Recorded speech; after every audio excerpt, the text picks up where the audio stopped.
Las siguientes empresas acompañan a Federico Galeano Estigarribia en Líderes.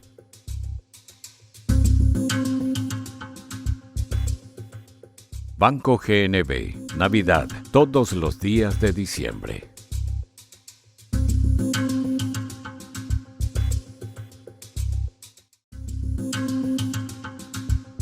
Geely es para vos, con el respaldo de Automotor.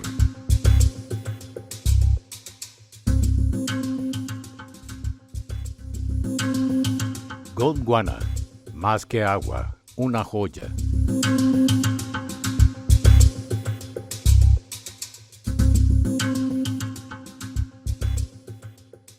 Alpha Trading S.A., agente de carga, expertos en transporte de carga y logística. Hotel Las Hortensias, sucursal del Paraíso en la Tierra, Ciudad de Pilar.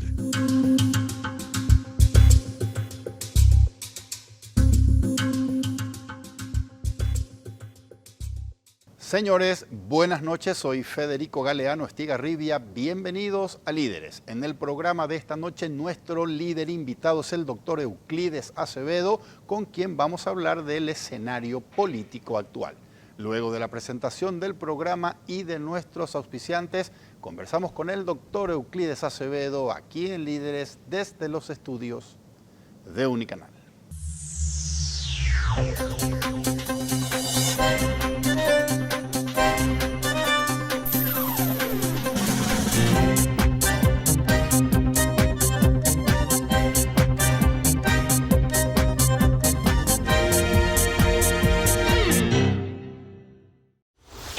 En esta Navidad regalás todos los días. Disfruta de hasta 25% de reintegro y cuotas sin intereses con tus tarjetas de crédito Banco GNB Mastercard. Ya podés acceder a este beneficio en los principales rubros. Navidad todos los días con Banco GNB.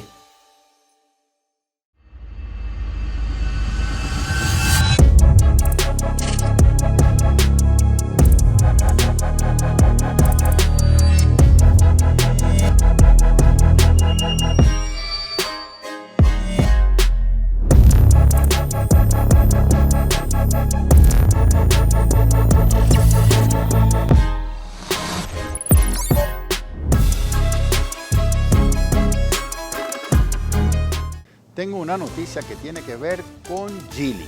Geely es para vos, para tus ganas de empezar algo mejor y algo nuevo con la City Ray.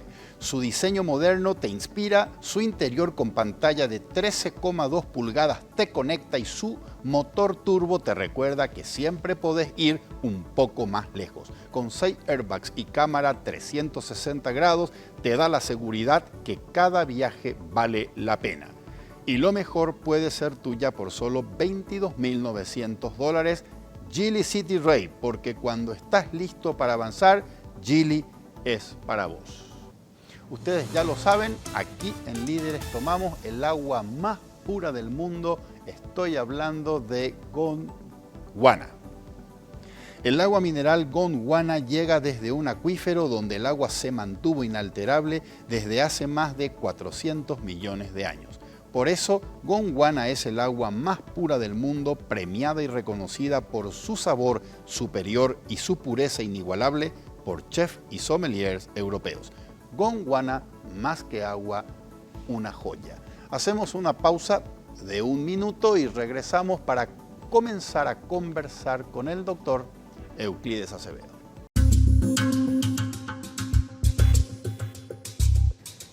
Doctor, buenas noches. Gracias por acompañarme en Líderes y aceptar la invitación.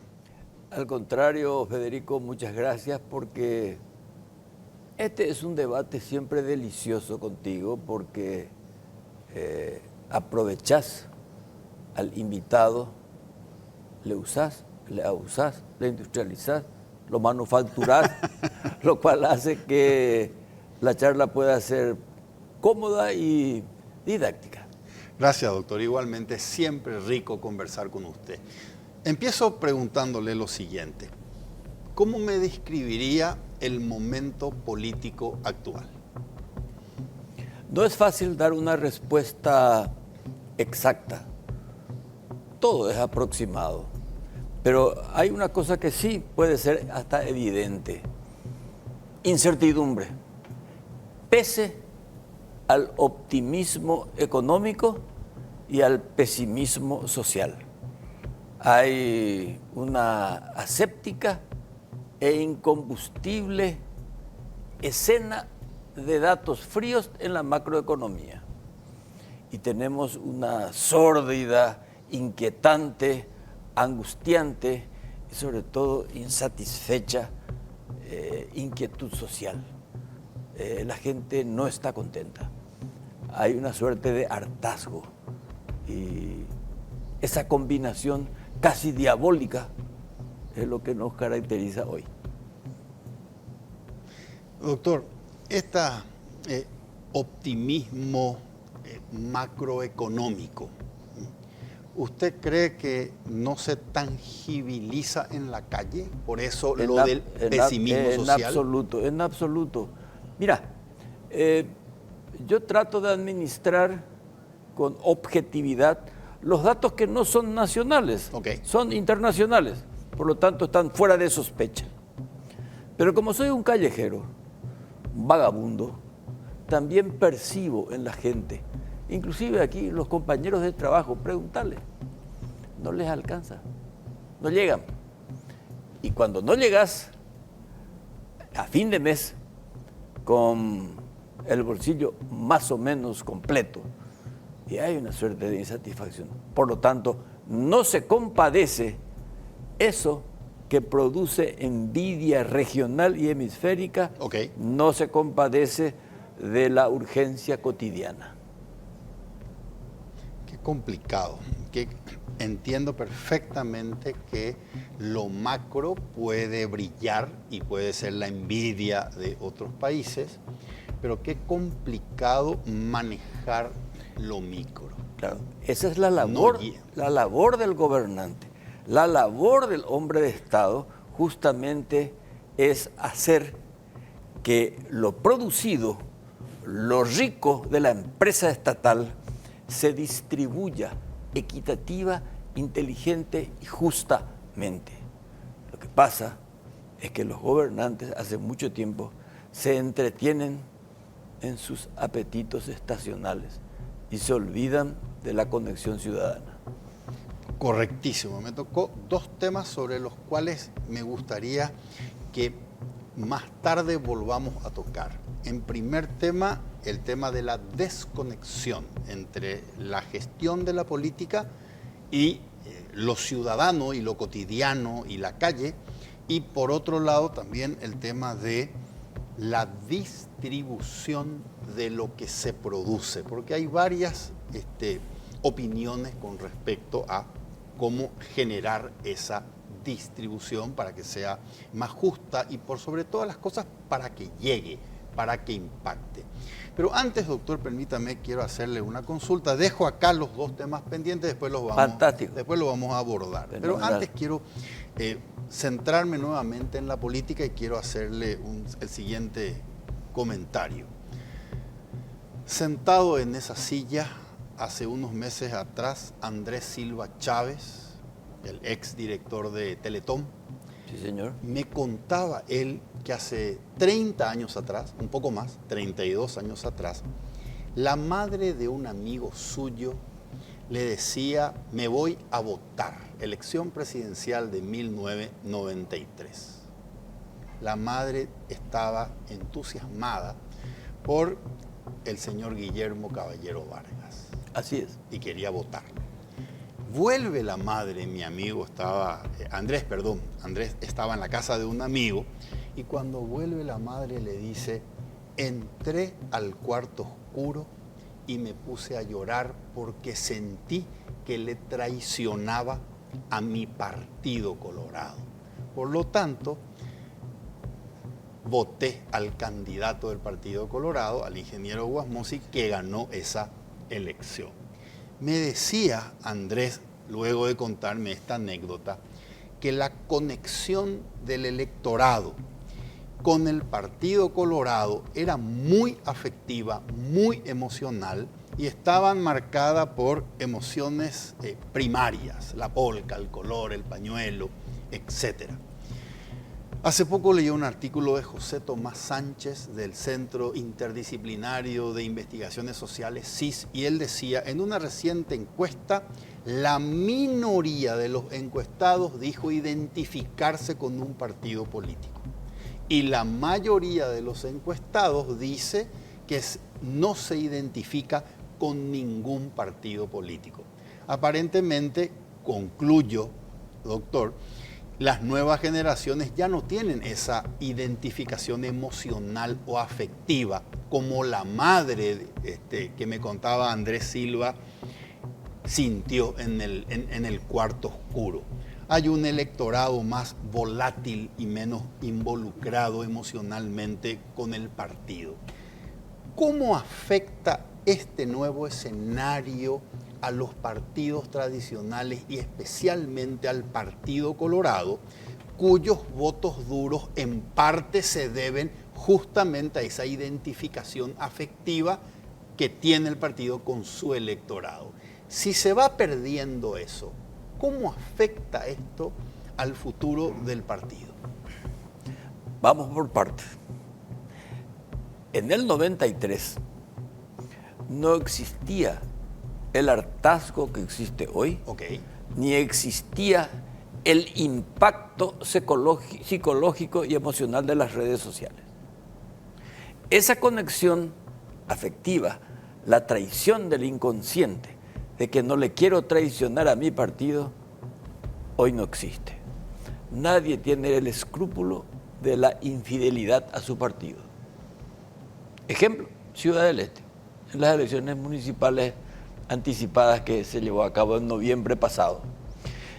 ¿En qué sentido esto afecta a los partidos políticos? Y afecta a su proceso de degradación. Hoy día el ciudadano joven en particular, ese que no tiene conexión histórica con ninguno de los partidos, ya no encuentra refugio en los partidos.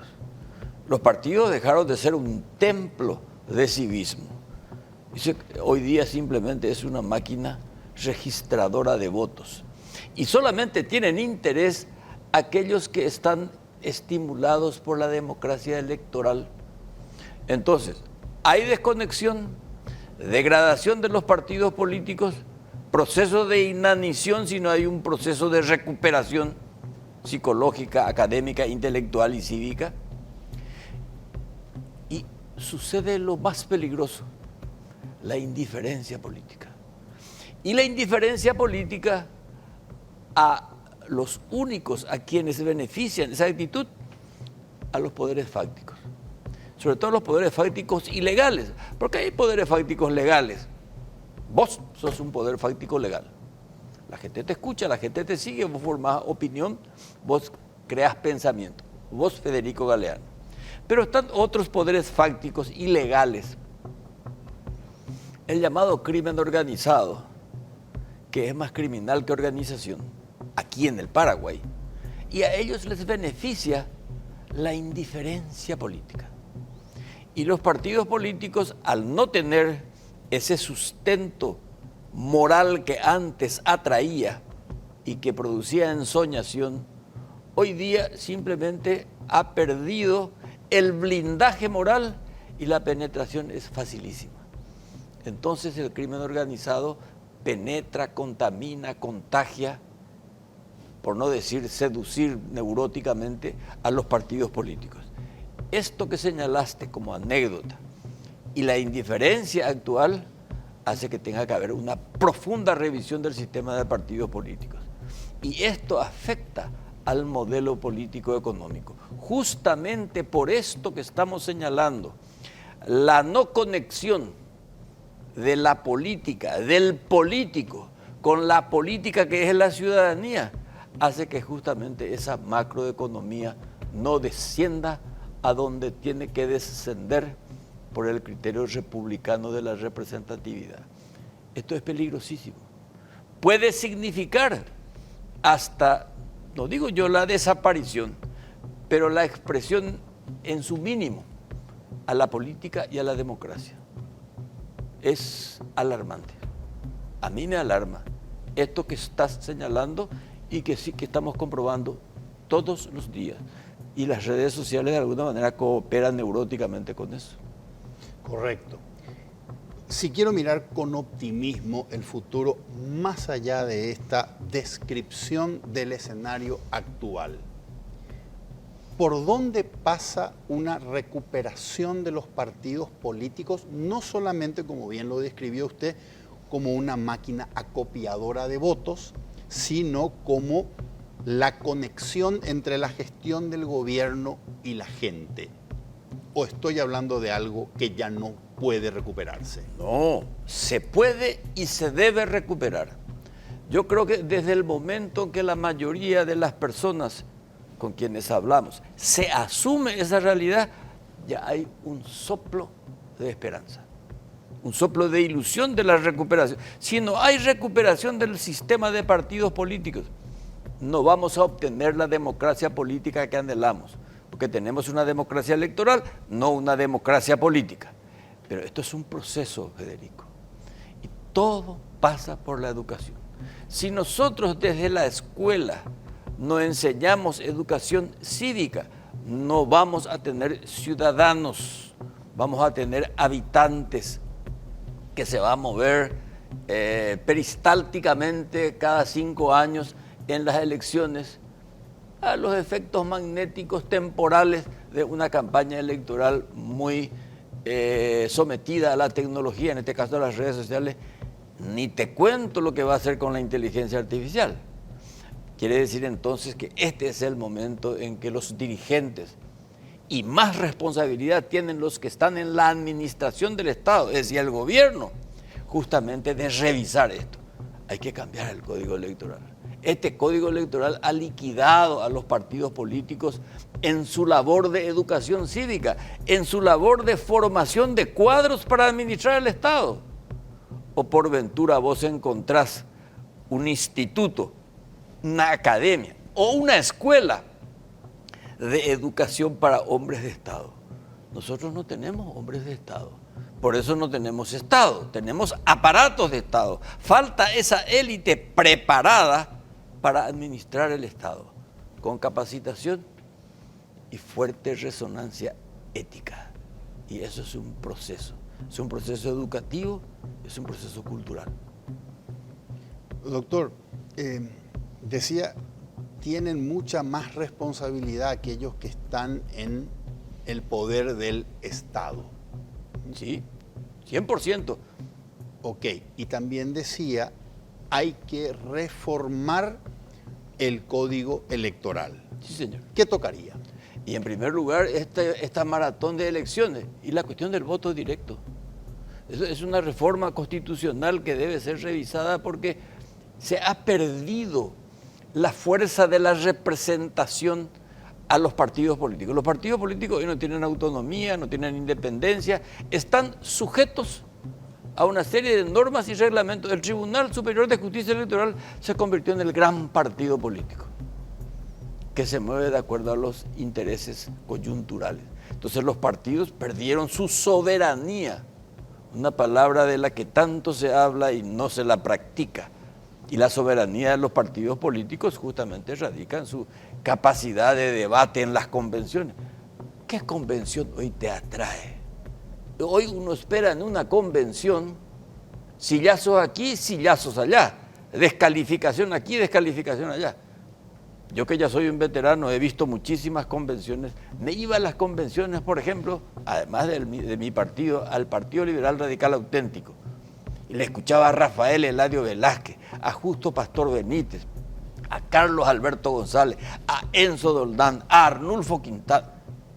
Eran no solamente piezas de oratoria, sino de un contenido y de una especie de distribución al aire, al éter, de principios e ideales que hoy día están absolutamente ausentes en una convención partidaria. Okay. Ese es el resultado del llamado voto directo. Y ese voto directo, usted ¿qué plantea? Que los representantes de los partidos sean elegidos a través de los convencionales. De los convencionales, como era antes. Como era Entonces antes. se elige a los mejores, existe una mayor capacidad. Y hoy día el voto directo es solamente para aquellos que tienen dinero. Si vos no tenés dinero, Federico, y querés ser senador, podés ser el hombre más churro, el más idóneo, el más capacitado. No vas a ganar si no tenés por lo menos $1 millón para ser senador. Ok. Para ser diputado más o menos lo mismo. Para ser presidente ni te cuento. Menos de 20 o 30 millones de dólares, imposible. Te puedo asegurar. Correcto. Doctor, entonces usted cree que la calidad de los representantes de los partidos va a mejorar, vamos a tener mejores representantes de los partidos, cambiando el voto directo por el voto de los convencionales para armar las listas de, por ejemplo, candidatos a diputados. Sí, por lo menos va a existir la posibilidad de la elección de una mayor excelencia. Ahora bien, todo eso va a significar también un proceso educativo que va a llevar años, porque ahora mismo, supongamos que por una suerte de magia, hoy día pasamos a lo que estamos proponiendo. Tampoco los dirigentes actuales son lo suficientemente capacitados y entrenados para que sean electos con una suerte de idoneidad política. Por lo tanto, tenemos que asumir que esto va a ser un proceso, y un proceso que va a exigir mucha paciencia, mucha tolerancia, y ahí donde juega un papel importante la gente del gobierno. El Ministerio de Educación, el Ministerio del Interior. Mucha gente cree que el Ministerio del Interior es una gran comisaría. No, es una institución encargada de las relaciones interiores, donde debe fomentarse en las comisiones de barrio, en los organismos extragubernamentales como son las fiscalías. O sea, educación cívica, pacto entre el Estado y la sociedad, a través de la información para combatir las causas del delito y no solamente al delincuente. Por ponerte un ejemplo. Ok. Entonces, tiene que jugar un rol importante. Y el Ministerio de Educación tiene que tener un plan de exorcismo de nuestros demonios cívicos e inocularnos un proceso de recuperación cívica del ciudadano. El ciudadano no se forma en el colegio, el ciudadano se forma en la casa y en la escuela. A partir de allí es una cuestión de ir puliendo.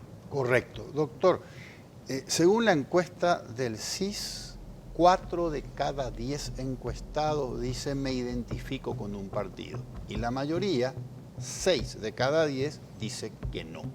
Según representantes del Partido Colorado, están creciendo en la cantidad de afiliados. Aparentemente hay una, existe como una dicotomía allí entre lo que dice la encuesta y según el Partido Colorado está creciendo la cantidad de afiliados. ¿Usted por qué cree que crece la cantidad de afiliados en el partido si según la encuesta a la gente le importa menos que antes los partidos?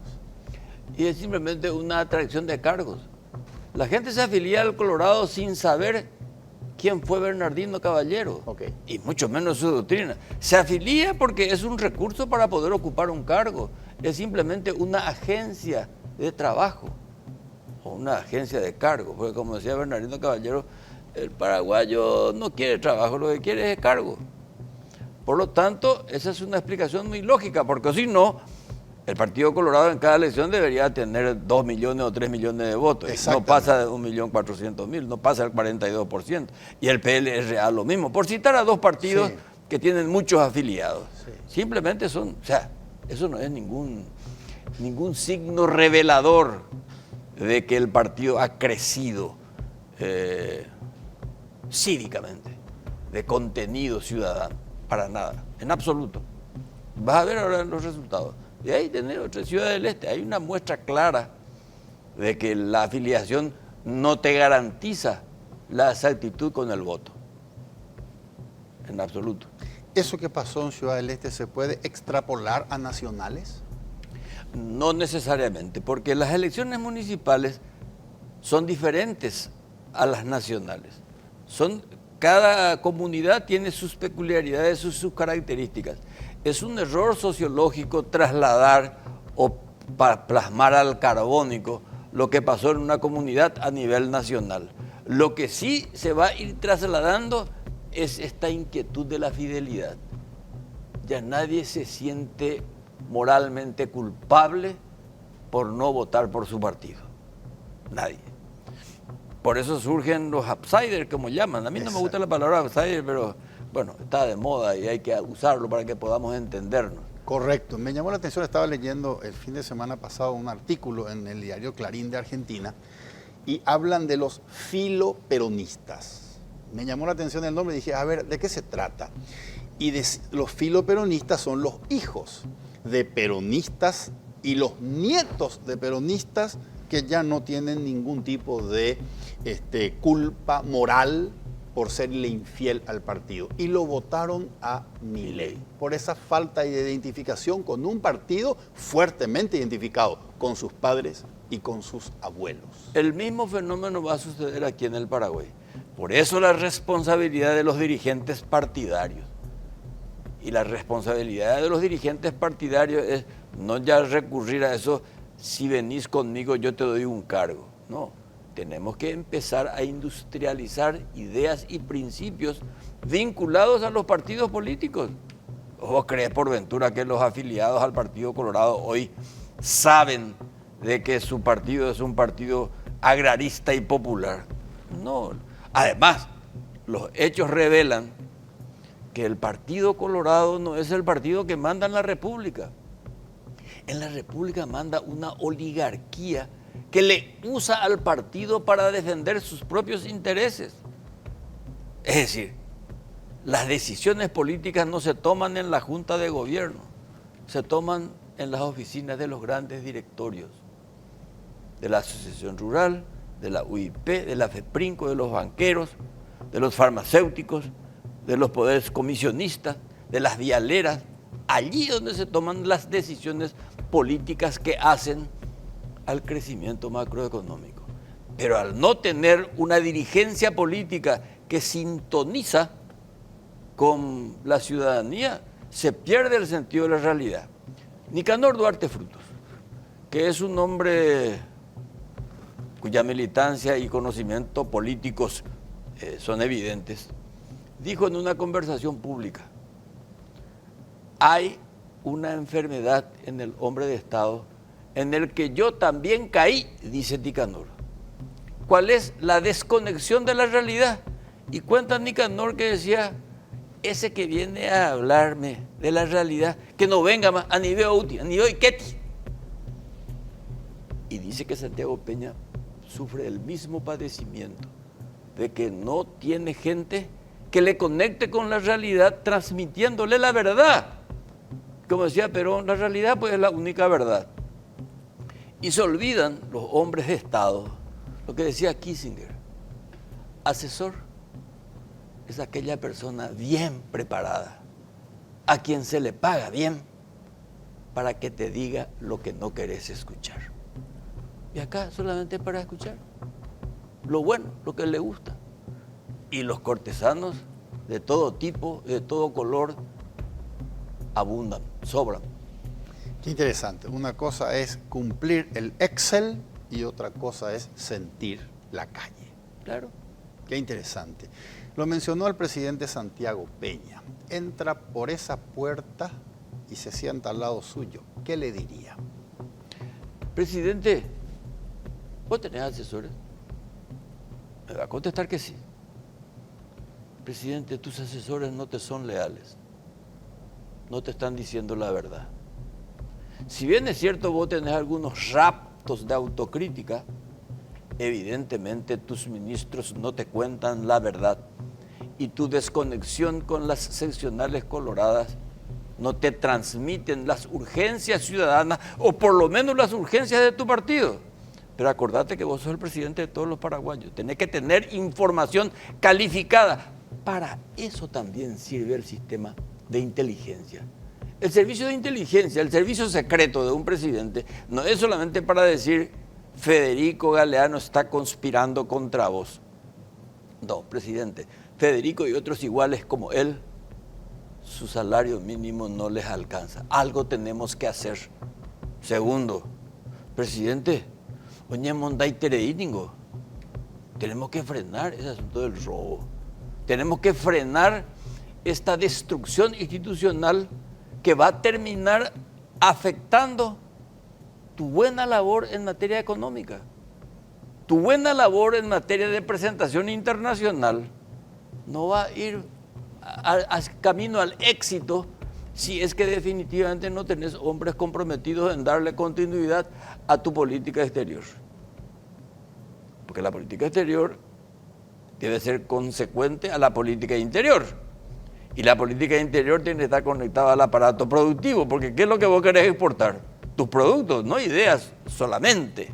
Podés exportar cultura, podés exportar tradiciones, pero sobre todo mercancías, para que pueda entrar dinero. Y con ese dinero pagar una educación liberadora, una salud pública accesible y una seguridad preventiva. Entonces yo le diría a ese presidente, che, presidente, te están jodiendo. No te están diciendo la verdad. Te estás desconectando de la realidad. Y cuando te des cuenta de ello, ya va a ser tarde.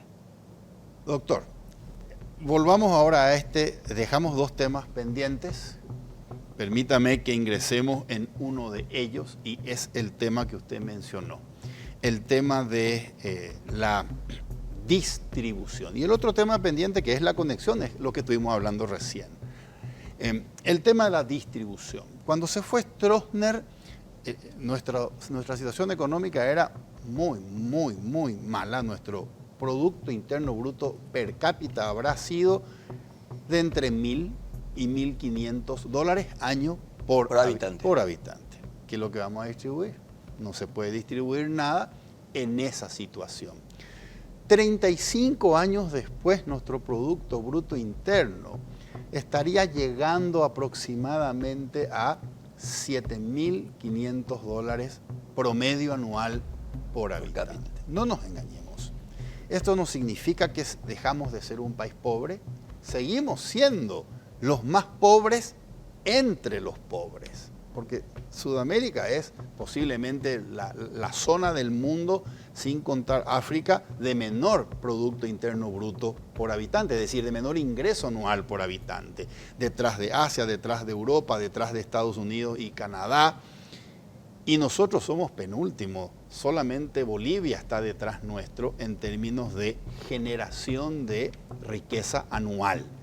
Pero sí es positivo mirar que de 1.500 a 7.500 en 35 años, sin lugar a dudas, que algo bien hicimos en este primer tiempo.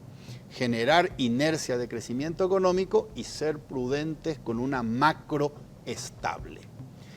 Algunos dicen fin del primer tiempo. Se logró el primer tiempo, el crecimiento. El primer tiempo era un tiempo económico. Pasemos al segundo tiempo. El segundo tiempo es humano, es distribuir lo que se genera. Que seamos sinceros, seguimos siendo pobres, pero por primera vez tenemos un poco más. Hay un poco más y eso se nota en el consumo y también se nota en la cantidad de gente que abandonó la línea, que cruzó la línea de pobreza. Ante esa situación, algunos dicen, se tiene que pasar a una nueva etapa, la etapa número 2, la etapa humana, la etapa de distribución. Y eso implica mayor presupuesto anual como porcentaje del PIB para educación, mayor presupuesto anual como porcentaje del PIB para salud, mayor presupuesto anual para transferencias, por ejemplo, subsidios a personas que están en situación de alta vulnerabilidad o mayores que no tienen ningún tipo de jubilación. Es decir, la hora en donde la distribución llegue a las personas que usted decía. Bien, ante esta situación, algunos dicen, hay que cambiar los impuestos. Sentado en esa silla, Dionisio Borda me decía, tenemos que tener un sistema más progresivo de impuestos para que el Estado pueda tener mayores fondos y pueda llegar a la gente, porque un Estado pobre no es un Estado que pueda estar presente. Yo no propongo tocar los impuestos indirectos como el selectivo al consumo, como el IVA. Yo lo que propongo es que los que más ganen tengan mayor tasa tributaria, con menores excepciones. Un modelo bastante europeo, un estado de bienestar sustentado por los ingresos de la gente y la tasa varía según cuánto gana. A mayor gano, más tengo que tributar. Otras personas, como el ministro Carlos Fernández Valdovinos o el ex ministro de Hacienda Manuel Ferreira, dicen no conviene tocar impuestos. Tenemos que seguir creando fuentes de trabajo y la única manera para crear fuentes de trabajo, aunque no tengan la remuneración que permitan llegar a fin de mes, es con inversiones. Y al inversor le atrae, por la rentabilidad que planifica, le atrae bajas tasas. El señor Pedro Fadul dice, ni un peso más al Estado, ni un impuesto más, ni una modificación de tasa, porque este es un Estado malgastador y derrochador. Entre tantas opiniones, las más progresistas, las más conservadoras, ¿cuál es nuestro modelo de desarrollo? ¿Tiene usted dibujado algún borrador respecto a qué modelo de desarrollo podemos tener? El señor Dionisio Borda dice, me atrae el europeo. La gente contribuye según lo que gana y el Estado tiene servicios de calidad para la gente. ¿Es posible un modelo de ese tipo acá o tenemos que planear nosotros un modelo de desarrollo sui generis? No. No hay modelos endógenos. Todos los modelos se imitan y eventualmente se nacionalizan. Yo estoy de acuerdo completamente con el ministro Borda. ¿Por qué? Porque eso de nuestra baja presión tributaria es un elemento de competitividad. Eso es falso. Eso es falso porque finalmente países con mayor tasa tributaria, como Suiza, y es el país mayor desarrollado, o los países nórdicos. Lo que sucede, y si Fadul dice ni una plata, ni un céntimo al Estado, es porque Fadul está harto de una corrupción que él comprueba. Exacto. Pero porque haya gobernantes deshonestos, no quiere decir que tengamos que condenarle al Estado a su desaparición. Lo que tenemos que buscar es gente más honesta y más patriótica. Lo que sucede con la corrupción, no vaya a creer que es nada nuevo. Los primeros empréstitos entre 1871 y 1879, bajo la presidencia de Salvador Jovellanos, el 50% de los empréstitos no llegaron, se comieron por el camino. O sea, y es más, eso desató revoluciones, golpes de Estado, asesinatos. Pero no para cambiar el orden político, sino simplemente para ocupar el cargo y recibir los mismos beneficios económicos de aquellas personas a quienes has derribado o querés derribar. Okay. Entonces, hoy día, con esta información que la tenés al instante, vos te das perfectamente cuenta que cuando el dinero que se recauda está bien administrado y se destina a políticas públicas con escrupuloso control, la gente con gusto va a pagar su impuesto. Cuando yo le pregunté a un amigo en Madrid una noche, eran las 2 de la mañana y toda la gente por las plazas con su celular, dije, ¿pero estos no tienen miedo de que venga un motochorro y se los lleve? Me dijo, no, este es el resultado de un impuesto bien administrado. Se aplica en seguridad. Bueno, en Estocolmo ni te cuento, ¿verdad? Por eso es que yo creo que nosotros somos un Estado social de derecho. Okay, cierto. Por lo tanto, la equidad es fundamental. Y la equidad quiere decir que vos y yo tenemos que pagar impuestos distintos, de acuerdo a nuestra capacidad de riqueza. ¿Cómo yo voy a pagar igual que vos el mismo impuesto? Vos ganás $100,000 al mes y yo no paso de 500 o 800 dólares al mes. Imposible. O sea, una cuestión lógica es. Lo que sucede no está en aumento o no del impuesto, sino cómo se administra los recaudados. Por ahí hay un candidato a intendente municipal que dice ser libertario, quiere hacer desaparecer todas las tasas de los impuestos. La municipalidad se va a morir.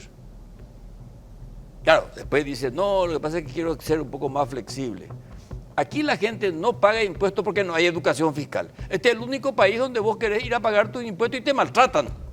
Y te sometes a una burocracia pelotuda.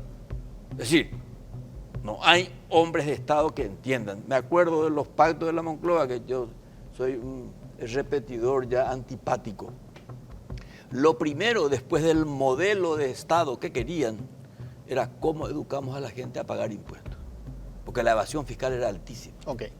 Entonces, aquí es una cuestión de educación fiscal. Y educación fiscal no es solamente enseñar a la gente a pagar, sino enseñarle a la gente que se le va a devolver lo que dio como impuesto en materia de educación, salud y seguridad. Y demostrar que el que administra la plata no está sujeto a una imputación en cualquier momento de cualquier fiscal. Correcto. Acemoglu y Robinson, el Premio Nobel de Economía, ambos 2024, autores de un libro llamado ¿Por qué fracasan los países? Dicen en su libro Acemoglu y Robinson que el desarrollo de un país tiene que ver con la capacidad económica de generar recursos y distribuirlos bien, pero también tiene que ver con una condición cultural. Mencionan en el libro una larga lista, son como 24 comportamientos culturales que caracterizan a los países desarrollados. Le voy a leer rápidamente 10 de ellos. El primero, libertad económica, fomento al emprendedurismo, fuerte predisposición colectiva al cumplimiento de la ley, alta conciencia sobre la importancia de ahorrar y postergar consumo, priorizando ahorro e inversión, respeto a la propiedad privada, la ética del trabajo, la puntualidad, el cuidar los bienes públicos, planificar el futuro inmediato y de mediano y corto plazo, respetar puntillosamente los derechos de mi vecino y, por último, cuidar la limpieza de la ciudad donde vivimos. La gran mayoría de estos comportamientos no están en los primeros lugares de nuestra escala de valores como paraguayos. ¿Cómo se emprende un cambio cultural? Sos muy generoso. De los 10 o 12 que leíste, uno más o menos se adapta a nuestra realidad. Uno. ¿Cuál? Y el primero, lo de la libertad económica. Hay una suerte de libertad económica, sí, y ahora se está fomentando el emprendedurismo. Correcto. Después el resto, mentira. No existe eso. Por eso estamos como estamos. Una macroeconomía que viene ya de gobiernos anteriores, de fórmulas internacionales que nuestro país ha respetado escrupulosamente, eso hay que reconocerlo. Pero después el resto, los hábitos cívicos han desaparecido. ¿De qué puntualidad me va a hablar? Además se inventó una extravagancia cultural. Ahora Paraguay anda allí. Y después eso es el cumplimiento de la ley. La propiedad privada, aquí no se respeta la propiedad privada, ni la colectiva. Porque lo mismo la gente invade. Y la gente invade porque no tiene lo que debería tener. El Estado es un gran gerente. Tiene que equilibrar y tiene que distribuir la baraja. Pero tiene que distribuir la baraja conociendo la realidad y las necesidades. Y al más urgente, bueno, ahí le atendemos. Pero de estos 10 puntos, vos sos muy generoso. Uno y basta. ¿Es posible ser optimista y pensar que en décadas podemos tener una sociedad donde estos valores se practiquen y no sean comunes? No me cabe ninguna duda. Y el optimismo no es un arrebato emotivo. Yo creo que desde el momento en que podemos describir un decálogo de hábitos que practicados llevan sí o sí al éxito, en este caso al desarrollo, es posible. Por lo tanto, es una cuestión de decisión, de voluntad y de ética. También es importante la punidad, es decir, que el incentivo sea el miedo a las consecuencias. Absolutamente. Yo creo que va a haber cada vez más corrupción cuando haya impunidad. Cuando no haya impunidad, la corrupción va a disminuir. Porque la corrupción es como la locura, no va a desaparecer, pero se puede bajar a su mínima expresión. Y la punidad es fundamental. Ahora, el aumento de la pena no supone necesariamente la desaparición del delito. Correcto. Porque el delincuente no piensa, ¿qué pasa si yo le mato con cuchillo o con revólver? La pena va a ser mayor. No. Correcto. Eso se comete. Doctor, le voy a hacer una pregunta, respóndamela luego de la pausa. El director me está pidiendo una pausa. Vamos a pasar al plano internacional. Usted vivió en Europa y me interesa mucho hacerle esta pregunta. Perfecto. Donald Trump, según el señor Andrés Oppenheimer, a quien escuché hace poco en YouTube, según él, Donald Trump se refirió a Europa despectivamente, diciéndole al señor Putin: podés quedarte con Europa como tu patio trasero. Europa está dejando de ser una civilización y está manejada por cobardes. Hace poco, en una entrevista en televisión argentina, el catedrático y escritor Arturo Pérez Reverte, español, dijo algo fuerte, quiero compartirle y deme usted su opinión luego de la pausa.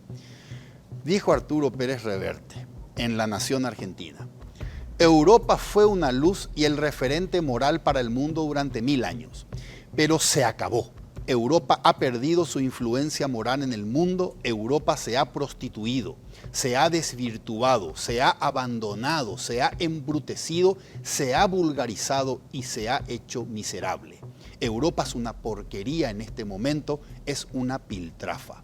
Ha quedado un decorado bellísimo, una historia cultural rica, pero hoy Europa es solo un parque temático para los turistas. Arturo Pérez Reverte.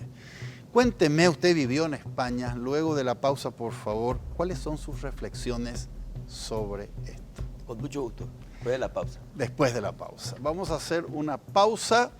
Antes, permítanme pasarles un mensaje que tiene que ver con el Banco GNB. La Navidad tiene descuentos todos los días con el Banco GNB. Con tus tarjetas de crédito del Banco GNB Mastercard tenés hasta 25% de reintegro en tus tiendas favoritas y además cuotas sin intereses. Si estás pensando en tus regalos, renovar tu celular o darte ese gusto, este es el momento, porque con el Banco GNB vivís la Navidad todos los días. Aprovecha los beneficios y consulta en el sitio web del banco los comercios adheridos. Banco GNB, la raíz de tu futuro. Hacemos una pausa y regresamos para continuar esta interesantísima conversación con el doctor Euclides Acevedo.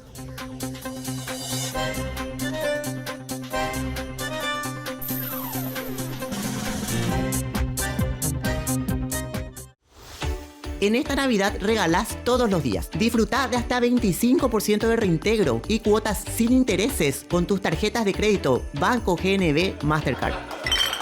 Ya podés acceder a este beneficio en los principales rubros. Navidad todos los días con Banco GNB.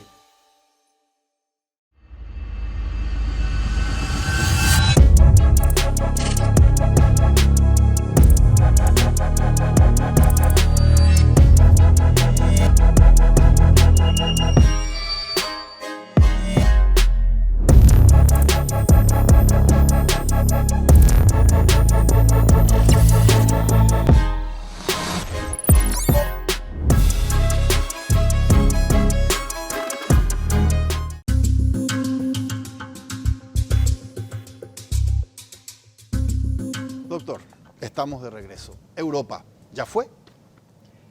Donald Trump, en ese lenguaje de cowboy del Medio Oeste, describe bastante bien a la Europa actual. Y Pérez Reverte, ni qué decir, porque Pérez Reverte en realidad da gusto leerlo, no tanto escucharlo, porque cuando uno lo escucha a Pérez Reverte, él cesea y es casi agreste, mientras que cuando uno lo lee, es un hombre que maneja escrupulosamente la ubicación de la palabra, lo hace con higiene y con mucho talento. Y él describe efectivamente a Europa tal cual. Europa perdió el alma. Y esa combinación de intereses comunitarios con la asociación del acero y del carbón que creó la Comisión Económica Europea y más adelante dijeron no, nosotros necesitamos una unidad política y se creó la Unión Europea. Bueno, todo eso se fue destiñendo, se fue desmoralizando y hoy el alma se los llevó el diablo. Por eso, una persona como Trump, que Felipe González lo describe de una manera un poco agresiva, es capaz de convocarles a todos y llamarles la atención y les dan un tirón de oreja. Y se da el lujo de decirle a Putin lo que acabas de decir, con la diferencia que a Putin no le importa tanto Europa. A él le interesa el Euroasia. Y siguiéndolo a De Gaulle decía que Europa termina en los Urales. Pero eso Putin lo entiende muy bien, y como Catalina, como Pedro el Grande, como Lenin y como Stalin, está en su vocación expansionista.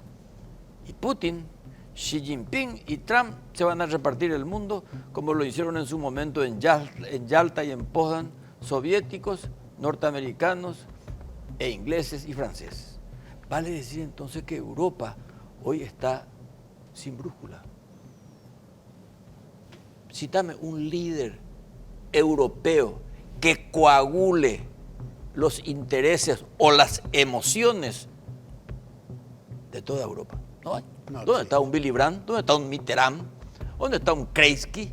¿Dónde está un Helmut Kohl? ¿Dónde está un personaje Angela Merkel. como Angela Merkel, por ejemplo? Como Palmiro Togliatti, como Santiago Carrillo, como Felipe González, como la propia Margaret Thatcher. No Muy hay. interesante, doctor. No hay, no hay, Estados no hay. Unidos, Rusia y China, tomo nota Europa acá. es Sí. una coqueta decadente. ¿Quién es usted? Yo soy un paraguayo militante empedernido de la cultura popular. Y para muchos, lamentablemente, político de oficio. Podía haber sido cura. Si hubiera sido cura, me hubiera gustado ser obispo. ¿Existe vida después de otra vida después de esta vida terrenal? Yo que fui educado por los jesuitas y trato de ser lo más racional posible, hasta hoy nadie me contó lo que hay más allá de la muerte. Pero eso, para quienes sabemos que la muerte es inevitable, poco importa lo que haya al más allá. Lo que importa es lo que haya al más aquí. Nombres de papá y de mamá. Mi papá se llamaba Mario Acevedo, un veterano de la Guerra del Chaco, con las dos cruces del Defensor y de la Cruz del Chaco. Nació en Puerto Limpo y trabajó como obrajero en Puerto Sastre y en Puerto Casado. Mi mamá se llamaba Josefina Candia, cordillerana, nació en Piribebuy, obstetra, que me enseñó algo de la cual no me olvido nunca. Nunca te rindas. Nunca. ¿Cuál es su palabra preferida? Lealtad, ¿Cuál es la palabra que más odia? resentimiento. Si pudiese resucitar a una persona, cualquier persona de cualquier tiempo, para compartir con esa persona una cena y una conversación, ¿a quién resucitaría? Elegiría a un par de sibaritas, a quien le gusta la buena comida, que sea ilustrado y que le guste también el buen vino. Juan 23, en primer lugar. El otro es Deng Xiaoping. El uno revolucionó la Iglesia Católica comunicándolo de vuelta con el evangelizado. Y el otro, que transformó la China de Mao en lo que hoy en día es una potencia económica y una potencia militar. Ojalá me hubiera gustado hablar con ellos. ¿Cuándo fue la última vez que lloró? A menudo. A menudo lloro en mi movediza soledad. Y lloro por la dicha que tengo y por los errores cometidos. ¿Qué libro está leyendo en este momento? Fíjate qué casualidad. Yo leo libros de distinto tipo. Por ejemplo, los fines de semana me encanta leer los poemas de Elvio Romero y Borges. Y justamente estoy releyendo el libro La Revolución de Pérez Reverte, la historia de la época de Emilio Zapata y Pancho Villa. Y el otro es Lorenzo Falcó, Falcó, que es una novela de detective de los años 30, donde se mezcla el caos, la violencia, la mujer y el amor. Doctor, un gustazo. Como siempre, se aprende mucho y se disfruta mucho conversar con usted. Gracias. No, gracias a vos y espero que la audiencia no se haya aburrido con una entrevista tan prolongada. Gracias, doctor. Soy Federico Galeano Estigarribia. Esto fue Líderes. Buenas noches.